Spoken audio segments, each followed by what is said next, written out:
What is your personal definition of freedom? Is it $1 million in the bank? The truth is, financial freedom looks different for everyone, but the system required to achieve it remains exactly the same. You have to build a system where the assets you create systematically buy back your time. In our upcoming free live webinar, we are pulling back the curtain. Join our Vice President of Content and Strategy team, Parvatha Vardhini, as she shares practical insights on achieving financial freedom, avoiding common pitfalls, and staying on track. Register using the link in the description and reserve your spot on 4th July, 4 pm. Your journey to financial freedom starts here.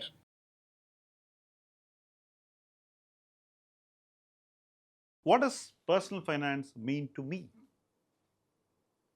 Having started with very modest personal wealth, I always wanted to be free to give what I want to give others, to go where I wanted to be, any place that I'd like to visit, and to get all I wanted. If I had enough money to give, go, and get, then this 3G mode would give me the freedom I wanted in my life. The journey towards that financial freedom has been a long one.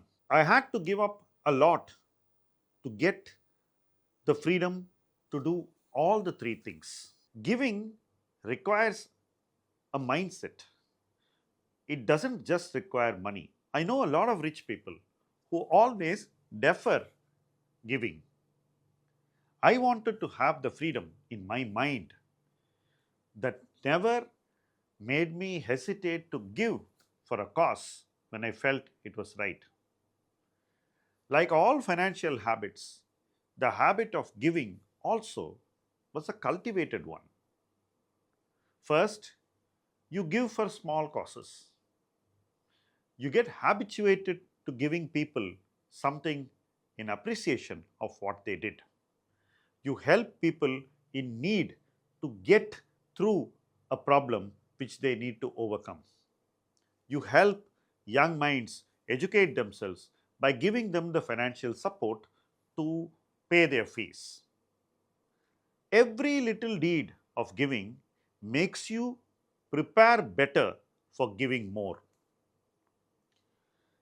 Giving also teaches you to think how you can create enough so that you can give without worry. When you're very young, you feel a sense of inadequacy. Do I have enough money? Have I actually created enough money? Can I afford to give? These are the questions that always are at the top of your mind. The only way to overcome those fears is to create a compounding engine in your life which runs at such a speed which gives you comfort that your money is growing at a much faster rate than you wanted, than you are comfortable with. And when your money is growing at a much faster rate than you wanted and you are comfortable with, you naturally let go of that fear and become ready to give more. So, compounding actually facilitates giving. Going anywhere and seeing the world, for me, that is liberating. When I travel, I actually become better at what I do for a living. So, travel is a very, very central part of my life. I need to go to another place. I would still be working from there, but that travel gives me a new environment to think, a better space to work in, and often new thought processes. I started traveling outside India a little late, but before that, I used to travel a lot in India. When you travel within India, it's not so expensive. At least it wasn't when I did. But when you travel outside, it becomes very expensive. For one thing, your currency, the rupee, is constantly depreciating. So if I visited Switzerland a decade ago and I'm going again now, the cost can be very different because of the rupee alone. So You need to actually create enough money in your life that you are never going to think twice about traveling. It took a long time, but once I started feeling that my compounding was adequate to let me travel wherever I want with whatever comfort, to live in a place that I could well afford, I stopped worrying. And I got the freedom to go anywhere. So, to give anything was the first freedom that I earned. To go anywhere was the second freedom that I earned. And the third one is a difficult one. It's to get what I want. Most of us deny ourselves what we really want to have, whether it's a great motorcycle, a dream car, or a house with all the amenities that we want. We keep on thinking, can I afford this? Is this the time? Should I wait 5 more years? Am I asking or aspiring for something beyond my height? Am I punching above my weight? All these questions keep us away from our desires, from our wants. The only way you can get all your wants is by working towards them. For the first 10 years of my life, I almost denied myself all my wants. It was only after the first 10 years that I took one step at a time.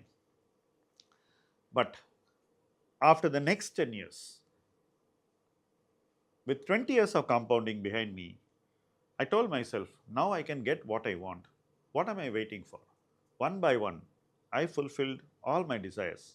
I worked towards getting what I wanted. To me, that was the ultimate freedom. Effectively, these three G's, to give, to go, and to get, are very important to me because they define who I want to be, where I want to go, and how I want to live. These three things mean a lot to me because they contribute to my personal sense of satisfaction, to my measurement of accomplishment, and to my aspiration of a good life. I'm sure all of you have your own metrics about how you want your life to be. On this day, which is Financial Freedom Day, I welcome all of you to share your thoughts on the comment section of this page. Tell us what you aspire for. Tell us what you wanted to get. Tell us how you felt about the journey. I've had a great journey. I'm very grateful to this journey. The three G's remain with me and grow with me as I grow in life. I wish every one of you the same success, the same sense of gratification in getting what you want and being who you want to be and living the way you love to. Thank you for watching this video.